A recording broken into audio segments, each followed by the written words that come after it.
Corona के बीच हम जूझ रहे हैं, अगर ज़ॉम्बीज़ आ जाए तो कैसा जीना पड़ेगा। इस हफ्ते की मूवी में हम यही देखेंगे। इस फिल्म के बारे में एक लाइन में बताती हूँ। इस फिल्म का हीरो अपनी कैसेट लेने के लिए अपनी एक्स गर्लफ्रेंड के घर जाता है। बहुत रात हो जाती है, इसलिए वहीं पर रुक जाता है। सुबह जब देखा तो सारा शहर ज़ॉम्बीज़ में बदल जाता है और वो अकेले ही इस अपार्टमेंट में अटक जाता है। उसके बाद जो होता है बहुत भयानक है और ऐसे खौफनाक मूवी का नाम है the night eats the world. ऐसे मजेदार और थ्रिलिंग वीडियोस बनाने के लिए मुझे एनकरेज कीजिए और इस वीडियो को लाइक, शेयर और सब्सक्राइब कीजिए। चलते हैं मूवी के अंदर। इस मूवी का हीरो श्याम, जो म्यूजिक डायरेक्टर है, अपनी एक्स गर्लफ्रेंड से मिलने उसके अपार्टमेंट जाता है जो 6th फ्लोर पे है। जब वहाँ पहुँचता है तो वहाँ ऑलरेडी एक पार्टी चल रही होती है। बिन बुलाए आने पर भी उसकी एक्स गर्लफ्रेंड उसका वार्म वेलकम करती है और अपने नए बॉयफ्रेंड से भी इंट्रोड्यूस करती है। ये देखकर वो बहुत अपसेट हो जाता है पर एक्सप्रेस नहीं करता, बस यही कहता है कि उसकी कैसेट उसकी एक्स गर्लफ्रेंड के पास थी और वो बस यही लेने आया है। उसकी एक्स गर्लफ्रेंड उसे इंतजार करने को कहकर सबसे मिलने में बिजी रहती है। वक्त ऐसे ही गुजरता चलता है। श्याम एक लोनली टाइप का आदमी है, इसलिए वो किसी से भी घुल मिल नहीं रहा है। बहुत देर हो जाती है और श्याम को बहुत गुस्सा आ जाता है। वो उठकर सीधा हॉल में जाकर उसकी एक्स गर्लफ्रेंड को खींच ले आता है। तब वो लड़की कहती है कि वो कैसेट उस हॉल की ऑफिस रूम में है और वो वहाँ इंतजार करे। ढेर सारे मेहमानों को पार करते हुए एक आदमी से टकराता है जिससे उसकी नाक पे मुक्का लग जाता है। वो सॉरी भी बोलता है जिससे हीरो इट्स ओके कह देता है। फाइनली वो ऑफिस रूम चले जाता है। बाहर लाउड म्यूजिक से निराश होकर रूम लॉक कर देता है। वहाँ एक कार्टून बॉक्स में बहुत सारे कैसेट्स दिखाई देते हैं। उसमें वो अपनी कैसेट पीसने लगता है। उस वक्त उसकी नाक से ज्यादा खून बहने लगता है जिससे वो बेहोश होके चेयर पे गिर जाता है। उसकी आंख फिर अगले दिन ही खुलती है। वो पछताता है कि वो बहुत देर सो गया था। फिर कैसेट बॉक्स उठाकर बाहर चला जाता है। बाहर का मंजर देखकर वो दंग रह जाता है। सब चीजें इधर उधर, हर तरफ खून नजर आता है।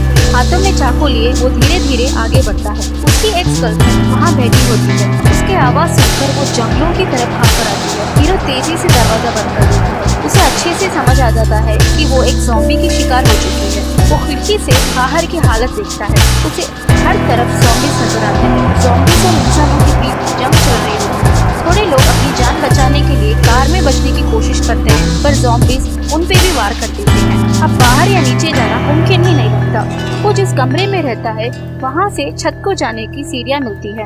ऊपर जाने पर मालूम होता है कि चारों तरफ ज़ॉम्बीज़ ने घेर लिया है और यहाँ पे बचने का कोई रास्ता ही नहीं है। वो कमरे को वापस आ जाता है और उसे साफ करने लगता है। उस वक्त जमीन से गोली चलने की आवाज आती है जिससे फ्लोर पे छेद हो जाता है। उस छेद को थोड़ा बड़ा करके एक रस्सी से 5th फ्लोर के अपार्टमेंट में जाता है।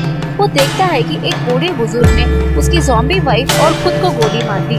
वो वहाँ से बंदूक और जो खाने का सामान मिलता है ले लेता है और सीढ़ियों से धीरे धीरे नीचे आता है। ग्राउंड फ्लोर तक पहुंचने पर एहसास होता है कि अब कोई परेशानी की बात नहीं है। मेन डोर के बाहर एक ज़ॉम्बी नजर आता है जो पीछे की ओर मुड़ा होता है। हीरो धीरे धीरे मेन डोर का दरवाजा बंद कर देता है और बाजू वाले सिक्योरिटी रूम में चला जाता है। वहाँ पर उसे सभी घर की चाबियाँ मिलती है। वो सभी चाबियाँ उठा लेता है। तब एक ज़ॉम्बी एक खिड़की द्वारा उसे पकड़ने की कोशिश करता है पर श्याम उस पे थोड़े भी ध्यान दिए बिना सभी चीजें फ्रिज से उठा लेता है और ज्यादा भूख की वजह से वहीं पे थोड़ा खाने भी लगता है। हीरो एक लोनली टाइप का इंसान है, इसलिए अकेले ही सभी मुश्किलों का सामना करने में बिल्कुल ही उसे प्रॉब्लम नहीं होती और अब आगे गुजारा के लिए खाने की सामग्री का इंतजाम करने लगता है। फिर से 6th फ्लोर जाके अच्छा नहा धो के फ्रेश हो जाता है और एक घर जाके फूड आइटम्स की खोज करने लगता है। वो अब 1st फ्लोर के घर चल जाता है। धीरे धीरे दरवाजा खोलता है और अपनी गन लेकर अंदर अपने कदम बढ़ाता है। नीचे कोई चीज से ठोकर लगकर उसका ध्यान थोड़ा ही भटकता है कि एक ज़ॉम्बी उस पे वार करने लगता है। उसकी गन की पोजीशन हटने की वजह से वो शूट भी नहीं कर पाता और अपनी गन से बस धक्का ही दे पाता है। इतने में पीछे से 2 ज़ॉम्बीज़ आने लगते हैं। ये देखकर वो जोर से ही भागने का सोचता है। ज़ॉम्बी को जोर से धक्का देकर बाहर आ जाता है। अब उस दरवाजे पे एक स्मार्क भी डाल देता है। अब वो 2nd फ्लोर की चाबी लेकर उस घर के अंदर घुस जाता है। लकीली उस फ्लोर में कोई नहीं होता। किचन से सारे फूड आइटम समेट लेता है और वो एक म्यूजिक डायरेक्टर है, इसलिए वो उसे जिस चीज़ों में इंटरेस्ट है वो वहाँ से कलेक्ट कर लेता है। वहाँ से उसे एक स्लीपर गन, एक हेडफोन और एक छोटे बच्चे की रिकॉर्डिंग भी मिलती है। वो उसे सुनता है और कुछ मिलेगा करके सोचता है। तब उसे एक ड्रम सेट मिलता है। ये सारी चीजें समेटकर वो 6th फ्लोर की ओर चलता है। वो 5th फ्लोर तक ही सीढ़ियों से चल पाता है। आगे लिफ्ट की ओर चलता मुड़ता है। वहाँ उसने एक बूढ़े ज़ॉम्बी को देखा जो बहुत भूखा था। ज़ॉम्बी दादा बाहर न आने के लिए उसे लिफ्ट के दरवाजे को टाइट से एक बेल्ट से बांध देता है। फिर 6th फ्लोर चला जाता है। सारी रात उस छोटे बच्चे की रिकॉर्डिंग सुन लेकर सो जाता है। अगली सुबह अपनी खिड़की से बाहर की हालत देखता है, बट कोई इम्प्रूवमेंट नजर नहीं आता। हर कोई इंसान की शिकार में भूखा इंतजार रहता है। यहाँ से बाहर जाना मुमकिन ही नहीं, नामुमकिन नजर आ रहा है। जो फूड आइटम्स उसने कलेक्ट किया था, सारे एक महीने के लिए अलग अलग कवर्स में सेग्रीगेट कर लेता है। ऐसे ही दिन ढलते जाते हैं। तब उसे 2nd फ्लोर वाला ड्रम सेट याद आता है। कौन है मेरी म्यूजिक सुनने वाला, चलो ड्रम्स बजाते हैं। ये सोचकर ड्रम्स बजाने लगता है, पर उसे थोड़ी ही देर में एक बाहर से आवाज आने लगती है। देखा तो सारे ज़ॉम्बीज उसके ड्रम्स की आवाज से उसके अपार्टमेंट्स की तरफ आने लगते हैं। ये देखकर हीरो बहुत अपसेट हो जाता है और सब म्यूजिक क्लोज कर देता है और फिर 6th फ्लोर वापस चले जाता है। अब ऐसे ही दिन गुजरते जाते हैं। अपने टाइम पास के लिए वो स्निपर गन से रोड पे चल रहे ज़ॉम्बीज पे निशाना लगाने लगता है और उस गन से कलर कोडर आता है जिससे वो एक्स मार्क लगा देता है। थोड़ी देर बाद एक लाइट म्यूजिक पे पागलों जैसा नाचने लगता है। तब उसे वहाँ कुछ बदबू आने लगती है। एहसास करता है कि वो उस बूढ़े अंकल की डेड बॉडी है जो उसकी ज़ॉम्बी वाइफ को गोली मार के खुद को मार देता है। नाक से कपड़ा बांध के बालकनी से डेड बॉडी को फेंक देने का सोचता है, पर दिल नहीं मानता। वो उस दोनों कपल्स को एक कवर बैग में बांध के एक बेड पे लिटा के उनकी फैमिली फोटो तक बीच में रखकर उसे जितना भी अंतिम क्रिया आता है करके रूम लॉक कर देता है। डोर कैप को एक सेलो टेप से भी बांध देता है। उसके बाद वो नहाने जाता है। नहाते वक्त वाटर सप्लाई रुक जाता है। उस रात सोते वक्त उसे अजीब सी आहट आती है। वो अलर्ट होके हाथ में गन भी रेडी रख लेता है। आवाज नजदीक होते ही गन शूट करने की कोशिश करता है। तभी उसे एहसास होता है कि गन में कोई बुलेट ही नहीं है। ज़ॉम्बीज दरवाजा तोड़ के हीरो पे टूट पड़ते हैं। वो भी चिल्लाता है। तभी चिल्लाते चिल्लाते एहसास होता है कि ये तो सपना था। अगले दिन क्लीन शेव करके पूरे घर में जॉगिंग करने लगता है।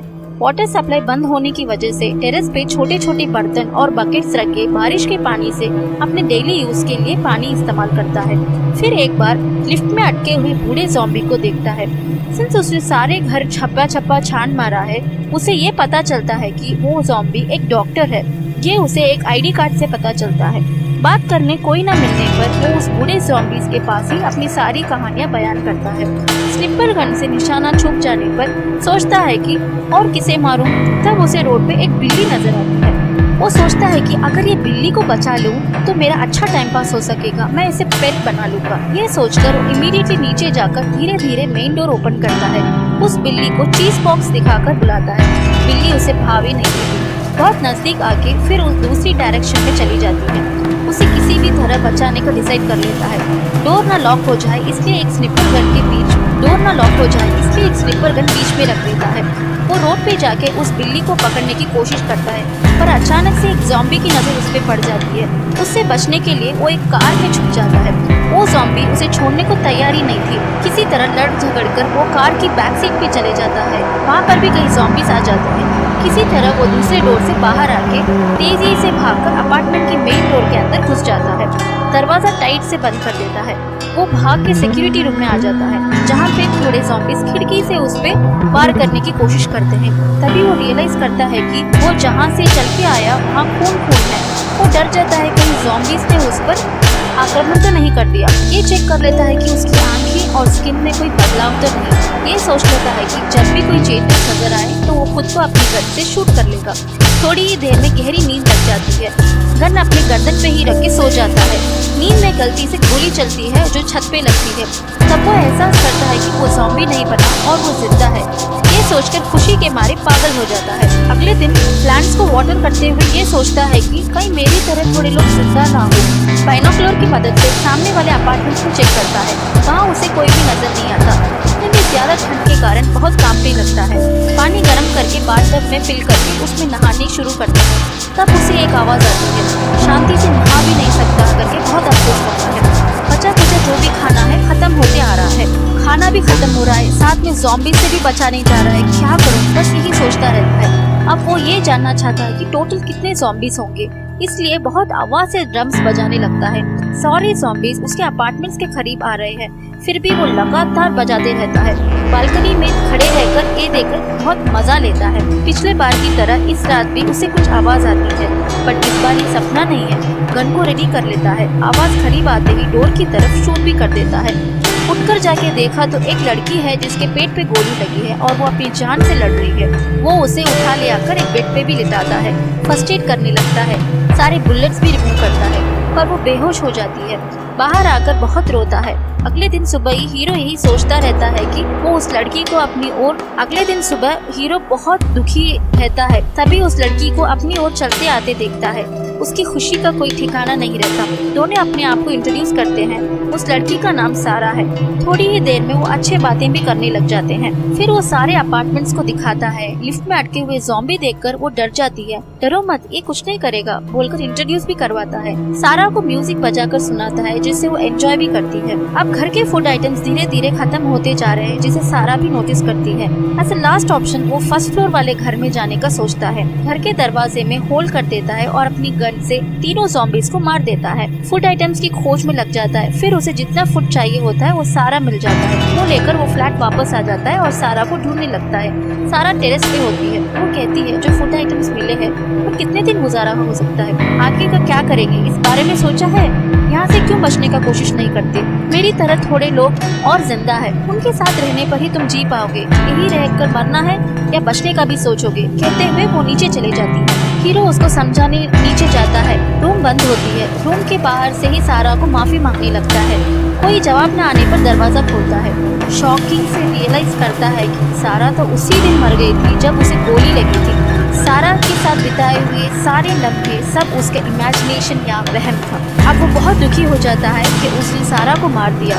वो उसकी डेड बॉडी पे व्हाइट बेडशीट डाल के कैंडल्स जला के उसकी आत्मा शांति की भी प्रार्थना करता है। अगले दिन वो उसकी बैग चेक करता है, जिसमें एक बिल्डिंग से दूसरी बिल्डिंग जंप करने की इक्विपमेंट मिलती है। फिर एक कैमरा मिलता है जिसमें उसके फैमिली फोटोज भी होते हैं। उस कैमरा में एक लास्ट फोटो देखकर हीरो बहुत शॉक हो जाता है। वो उसकी खुद की फोटो थी। सारा इसे ढूंढते हुए यहाँ आई थी, पर समझे बिना उसने सारा को मार दिया। ये सोचकर वो बहुत फील करता है। इस अपार्टमेंट आने की वजह वो कैसेटी है। गुस्से में आकर सारे कैंडल्स जला देता है और टेरेस पे चला जाता है बचने के लिए। तभी उसने लिफ्ट में अटके हुए ज़ॉम्बी की याद आती है।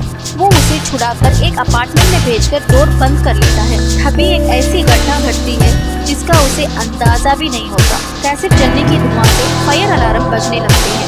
श्याम सीढ़ियों से नीचे की तरफ देखता है। मेन डोर्स, खिड़की सब तोड़ फाड़ के सारे ज़ॉम्बीज अपार्टमेंट में घुस आते हैं। अब तो बचने का कोई जरिया ही नहीं है। सबसे बचने के लिए वो लिफ्ट में आ जाता है। फिर भी ज़ॉम्बीज का अटैक कम नहीं होता। लिफ्ट के ऊपर की तरफ एक छेद होता है जिससे बचने का रास्ता सोचता है। एक एक फ्लोर करके चढ़कर आ जाता है। 5th फ्लोर पहुंचने पर एक ज़ॉम्बी उसका पीछा करने लगता है। वो अपार्टमेंट में घुस जाता है, फिर भी ज़ॉम्बी उसका पीछा नहीं छोड़ता। ज़ॉम्बी से बचने के लिए वो उसके मुंह पर एक सफेद कपड़ा डाल देता है। मुंह पे कपड़ा डालने की वजह से ज़ॉम्बी को कुछ नजर नहीं आता। फिर हीरो उसके ऊपर एक सोफा डालकर उसी सोफे पे चढ़कर एक छेद के द्वारा 6th फ्लोर चला जाता है।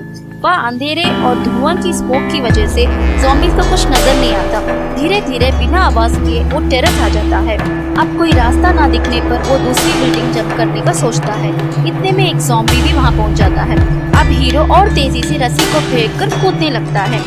जोर से कूदने की वजह से सर पे थोड़ी चोट आ जाती है और वो वहीं बेहोश हो जाता है। होश आने पर रस्सी पकड़कर वो बाजू वाली बिल्डिंग पे आने का सोचता है कि वहाँ ग्लास विंडो के पीछे से एक ज़ॉम्बी इसका इंतजार कर रही होती। अगर वो ग्लास ना होता तो शायद आज वो जिंदा भी नहीं होता।